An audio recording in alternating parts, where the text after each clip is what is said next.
அண்ணன் தம்பி கதை பார்க்கலாமா? ஒரு சிறிய கிராமத்தில் இரு சகோதரர்கள் வாழ்ந்து வந்தார்கள்.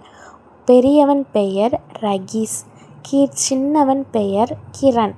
இருவரும் ரொம்பவும் அமைதியான டைப். இவங்களில் அண்ணன் ரொம்பவும் பொறுமைசாலி. தம்பி அண்ணனோட நேர் எதிர்மறையாக உள்ளவன். பொறுமை கிடையாது. அவன்கிட்ட எப்போதும் விளையாட்டுத்தனம் மட்டும்தான் இருக்கும். இந்த கிரணுக்கு ரகீஸும் கிரணும் தன் வயலில் வேலை பார்த்து கொண்டிருந்தார்கள். வயலில் வேலை பார்க்கும்போது ரகீஸ் எப்போதும் ரொம்ப சுறுசுறுப்பாக வேலை செய்வான்.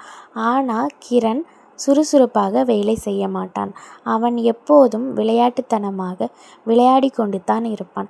ஆனால் ரகீஸ் கொஞ்சம் கூட தம்பியை கஷ்டப்படுத்தாமல் பத்திரமாக பார்த்து கொள்வான். ஒரு நாள் வேலையெல்லாம் முடிந்தது.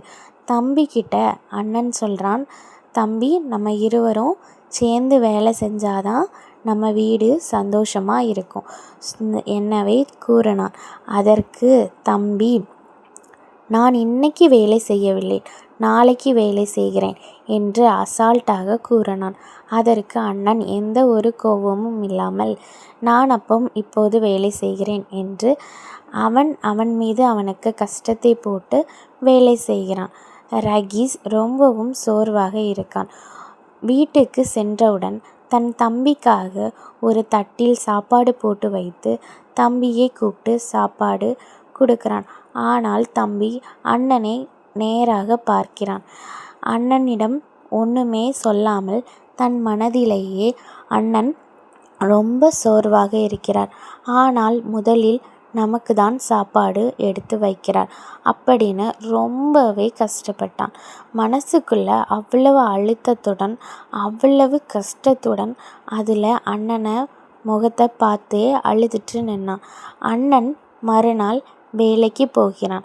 அண்ணன் கூடவே தம்பியும் சேர்ந்து வேலைக்கு போக ஆரம்பிக்கிறான். தம்பிக்கு ரொம்பவும் சந்தோஷம். அண்ணனுக்கு கூடவே நம்ம சப்போர்ட்டாக சேர்ந்து வேலை செய்கிறதுனால தம்பிக்கு ஒரு பெரிய சந்தோஷம். அண்ணனுக்கு ரொம்பவும் ஆச்சரியமாக இருக்குது. என்னடா இது, நம்ம தம்பியா இது, இவ்வளவு கஷ்டப்பட்டு நமக்காக வேலை செய்கிறான் அப்படின்னு யோசிக்கிறான். மறுநாள் வருகுது.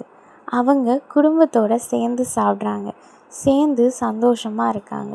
இந்த கதையிலேருந்து என்ன நமக்கு புரியுதுன்னா, ஒற்றுமையாக ஒன்றா சேர்ந்து வேலை செஞ்சால் நம்மளும் சந்தோஷமாகவும் இன்பமாகவும் இருக்கலாம் அப்படின்னு இந்த கதையிலேருந்து புரியுது.